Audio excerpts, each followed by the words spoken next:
اور ماں باپ کے ساتھ بھلائی کرتے رہو، اگر ان میں سے ایک یا دونوں تمہارے سامنے بڑھاپے کو پہنچ جائیں تو ان کو اف تک نہ کہنا اور نہ انہیں جھڑکنا، اور ان سے بات ادب کے ساتھ کرنا، اور عجز و نیاز سے ان کے آگے جھکے رہو اور ان کے حق میں دعا کرو کہ اے پروردگار،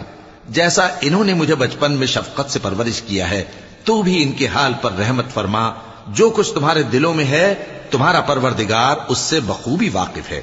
اگر تم نیک ہوگے تو وہ رجوع لانے والوں کو بخش دینے والا ہے، اور رشتہ داروں اور محتاجوں اور مسافروں کو ان کا حق ادا کرو، اور فضول خرچی سے مال نہ اڑاؤ کہ فضول خرچی کرنے والے تو شیطان کے بھائی ہیں، اور شیطان اپنے پروردگار کی نعمتوں کا کفران کرنے والا یعنی ناشکرا ہے۔ اور اگر تم اپنے پروردگار کی رحمت یعنی فراخ دستی کے انتظار میں جس کی تمہیں امید ہو ان مستحقین کی طرف توجہ نہ کر سکو تو ان سے نرمی سے